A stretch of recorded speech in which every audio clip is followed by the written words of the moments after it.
Hello friends! In the last videos we installed a Ford AOD transmission in my 1970 Cougar. Got the shift linkage done.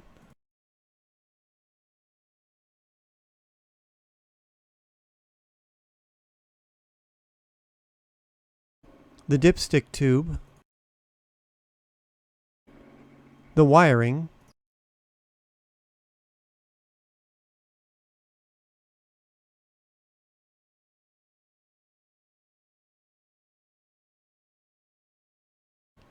And the cooler lines.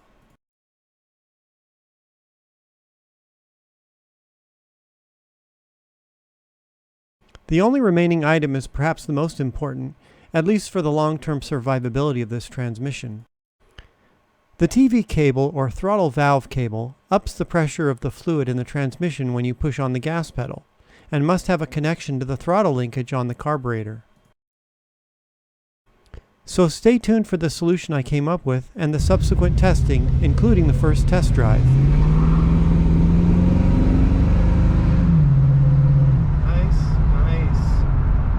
Nice shifty.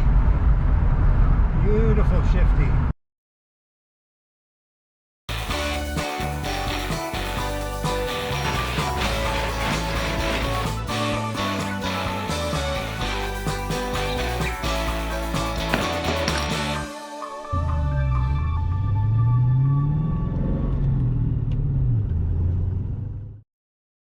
TV cable.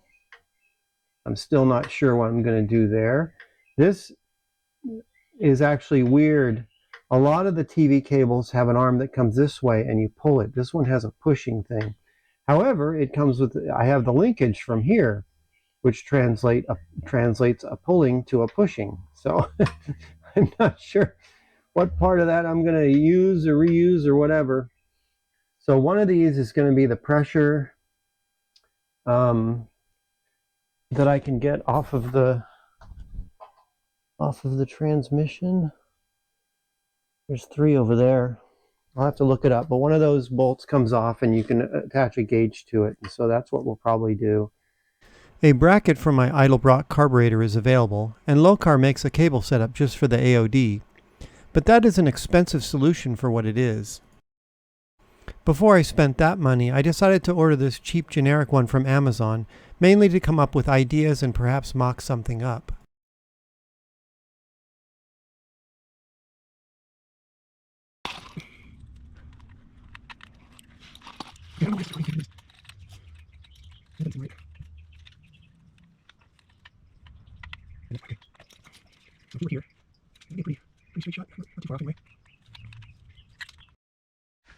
Do you ever suffer from project fatigue? It's a real thing, but you have to fight your way through it. Sometimes you just have to tackle things one at a time. Or you can take a break from one project and work on another, but with the intention of returning to the project, not just letting it suffer from malaise. So I'm working on the TV cable.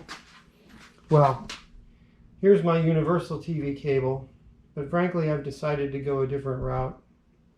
I'm not sure what of this I've filmed before, but I bought heim joints and threaded rod, and I need to get this linear motion that goes in this direction by the carburetor. I've already figured out that I can do something. I'm in the spring hole with, I think, a 1/4-20, which fits just fine. I tried to move the spring on the inside of this, but it actually hits here during wide open throttle, and so the spring has to be on the outside of this bracket, not on the inside. So that's fine. I'll just stack some nuts up or whatever and make whatever. But the 1/4-20 is that's how I ordered my heim joints, so they would fit on 1/4-20. So that's going to work. And the idea is still to create a pivot point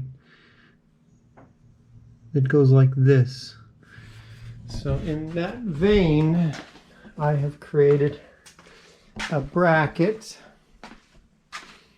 Of course, it took me like 3 hours to make this bracket because, you know, I'm using spare parts. It would be easier for me to do this with regular steel stock, you know, flat stock or whatever.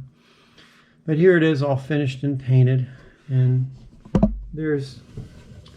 I replaced a bolt for the valve cover with a stud and a nut so that I could add something on top of it. And there is an accessory bolt hole on the back of the head. So there's our bracket right there. It's very minimal right now because, so what I did was I found some spare metal that seemed to be pretty close to these random bearings that I had.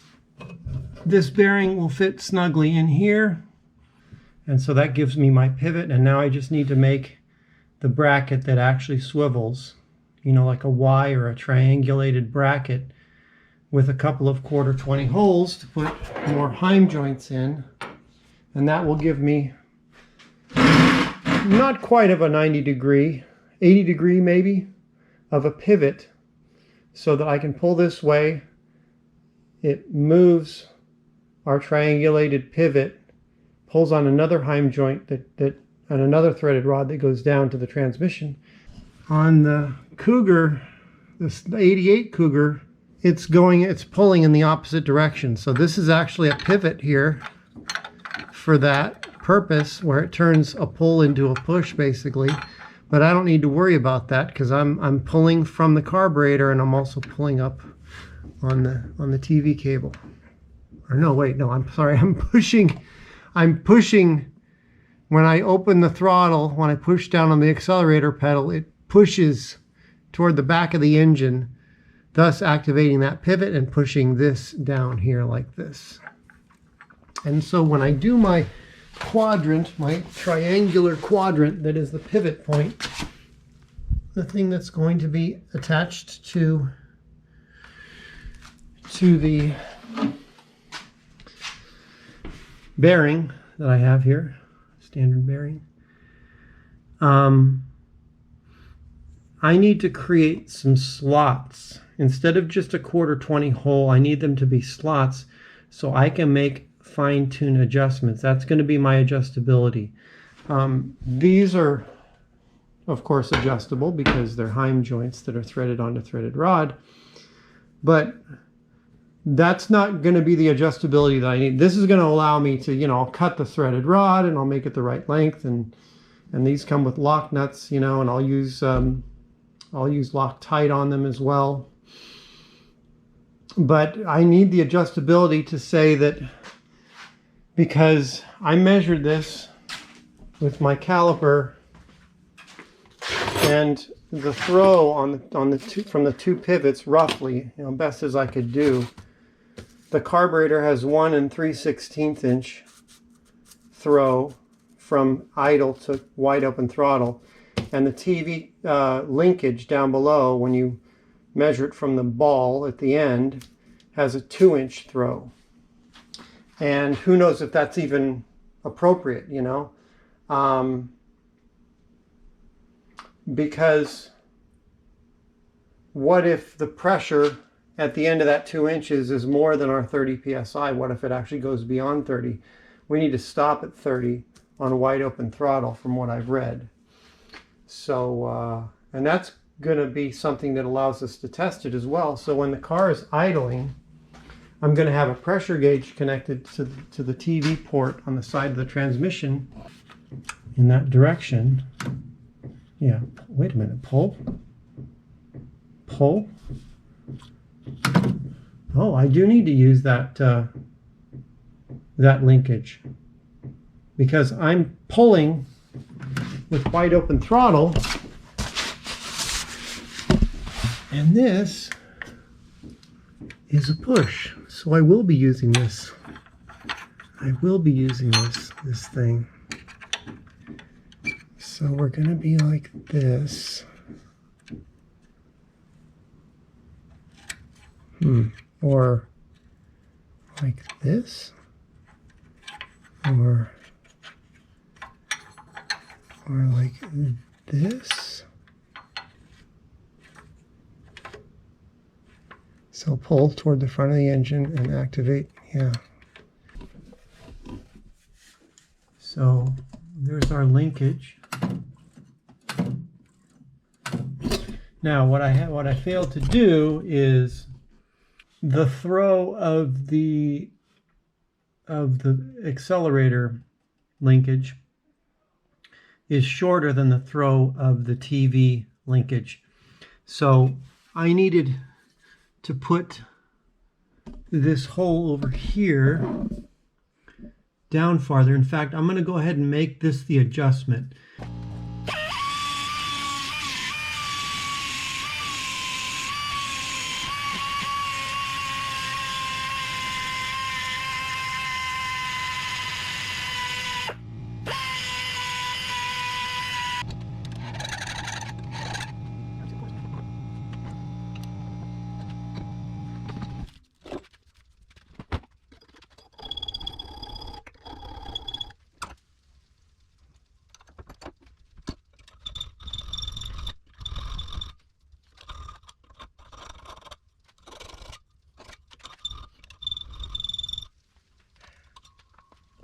Okay, so here's our joint, and we have a slot cut in this, so we have infinite adjustability.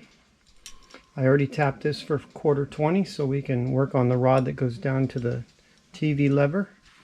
And yeah, I'm going to go ahead and bolt this in, and then we'll get that other rod length correct.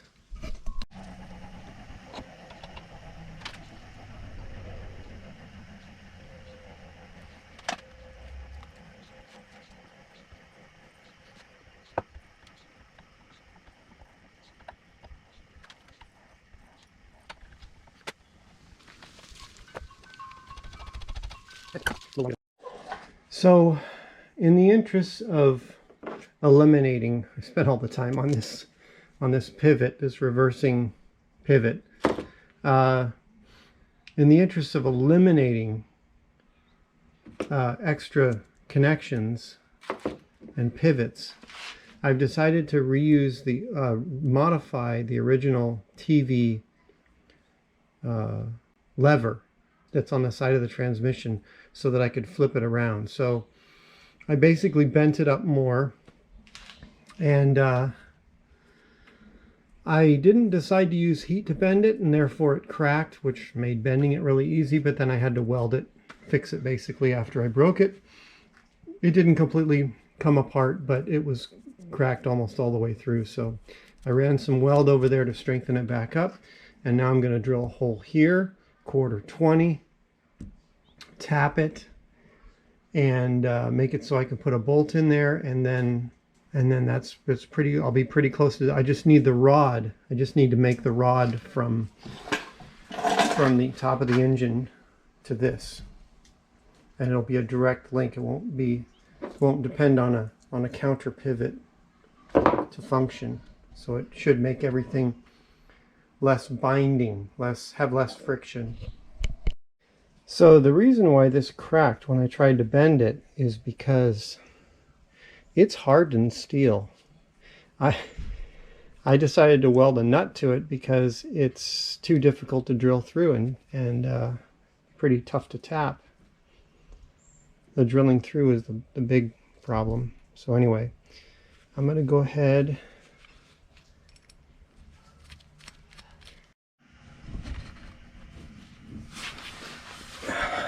We were hitting with this bolt, so I took the flange down on the bolt a little bit. I think we might still hit. Yeah, we're still hitting. Yeah, I guess the best idea would be to increase this angle, push this that way, which is going to be difficult to do unless I cut through my weld and then I'll have to re-weld it. So such is life.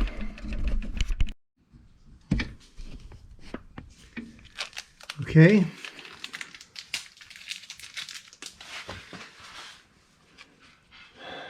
Now this is probably going to hit on the body, so I'll probably have to bend this a little more. This is the beauty of the heim joints. I don't have to be perfectly aligned. Yeah, I'm hitting there, aren't I? Just barely.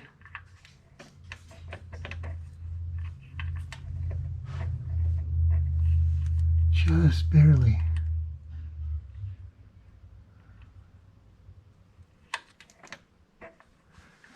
Okay. I can bend it just a teeny bit more. But you can see where I'm going with it, right?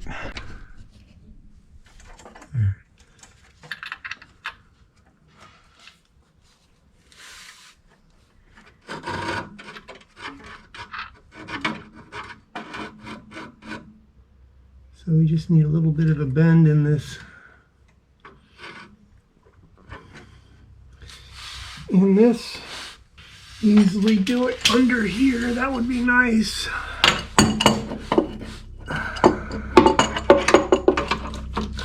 Without destroying something.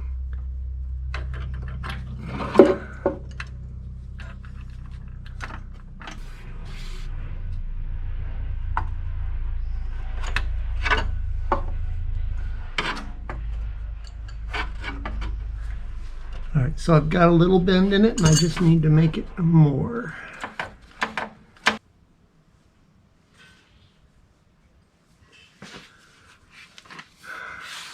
Yeah, it's going to be difficult to thread in here now. A bent rod.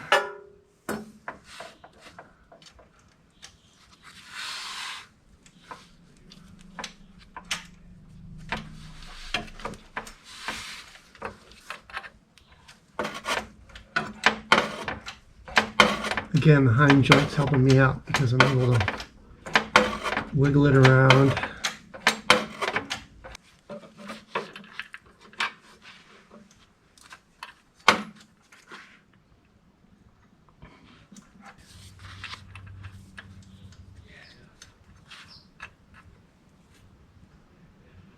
Something in the neighborhood of this right here, I think would do it. I have all the parts out, and after tightening everything up, this works a lot better. It was very janky, but then again I had everything loose because I was still fabbing it up. But basically this is the way it works. So you step on the accelerator, this rod gets pushed back. This pivots, pushing this rod down and operating the TV linkage on the bottom of the transmission. And I can change the amount of throw this way with this adjustment here. It should be pretty close. I can also spin this bracket around to move it so because currently right now this being up here means that I can make it so that the accelerator linkage moves less and this moves more. And if I move the bolt toward the center, toward the pivot point. So but right now I have it kind of an equal, you know, I'm gonna have the positions of the two heim joints on the ends equal because I modified the bracket on the side of the transmission to be shorter and closer to the throw of the actual throttle. So everything's kind of even right now, but I do have flexibility to make whatever adjustments. And of course I can lengthen these or shorten them as needed. But right now they're locked into place and this is locked in. And so I'm just going to bolt everything back in.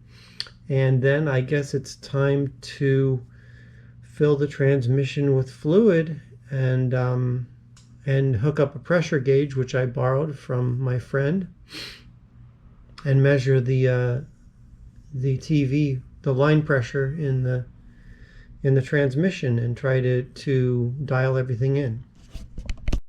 Okay, found the plug that says TV.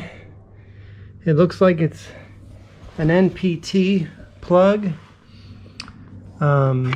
metric actually, but you know, it starts skinny and goes wide like NPT, but it's metric equivalent, whatever. PS looks like the right gauge to use. So I need to look up how many quarts I'm putting in here, not including the torque converter, for which I put at least a couple quarts in. I just put a gallon in, so I'm going to look up the capacities for that. So Google AI says it has a capacity of 6.5 quarts. Do you think that's right? I don't. I think this is a closer number. 12.5. Somebody said 12 quarts here. 12 quarts for the whole system. Yeah, so thanks Google AI. That's real good.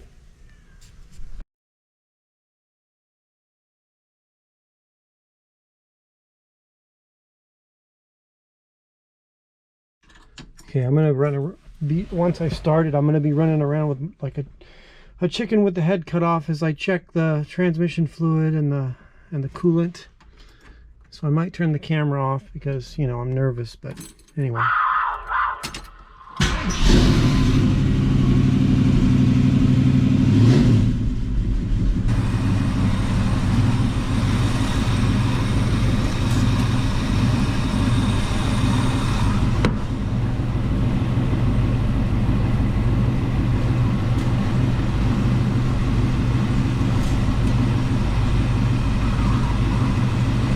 Concerned about having too little in there. That's very problematic.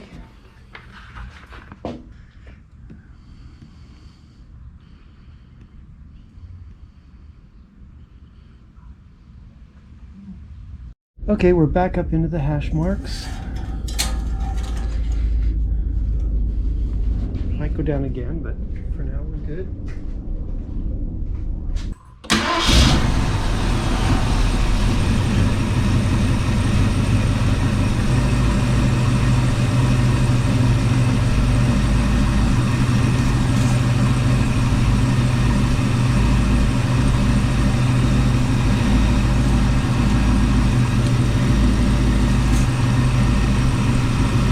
Yeah, we're empty again.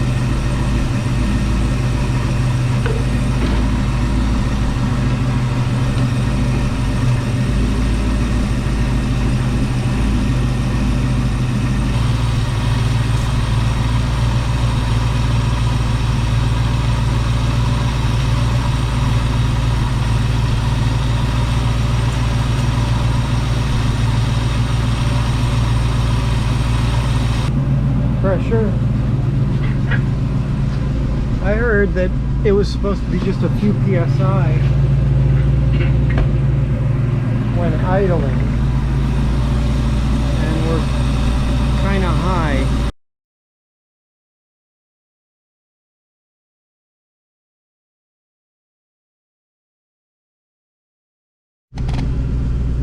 Okay.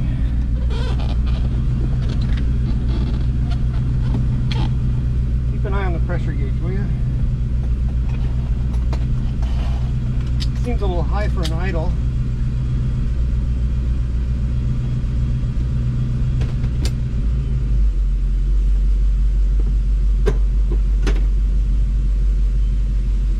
Okay.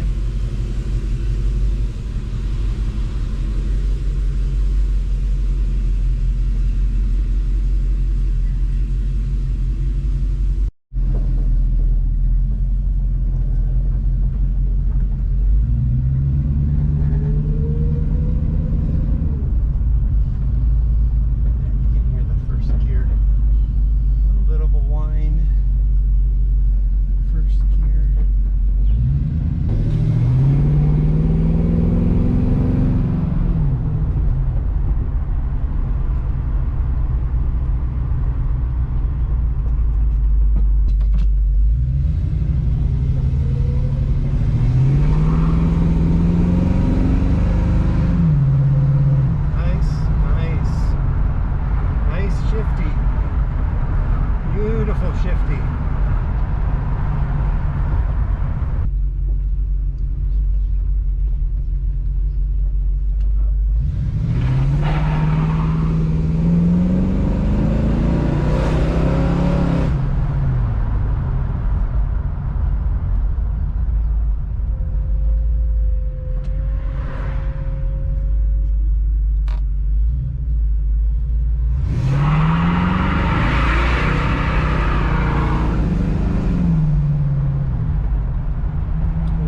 Peel until I get a limited slip.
A couple of notes about the TV adjustment. Before I removed the AOD transmission from the 1988 Cougar, I checked the relative position of the TV lever on the transmission and the throttle body.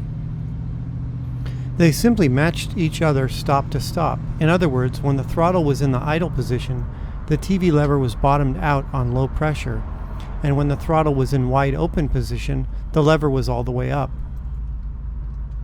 In looking online for adjustment procedures, the factory and a lot of individuals in forums basically said that this was correct. So I just matched the arc of the carburetor throttle with the arc of the TV arm. The only mentions of using a pressure gauge seem to indicate that 0 to 5 psi at idle is correct, and 30 psi at wide open throttle is correct. Those pressures seem very low to me. So either there is something wrong with this transmission, lots of people are wrong, or it simply is set up different than some other AODs. If you know why I have such high values, please leave a comment. But since this transmission was basically free, and could maybe use a rebuild after its 130,000 mile age, I'm going to go with it as is for now. So that's it for this one. Thanks for joining me, friends.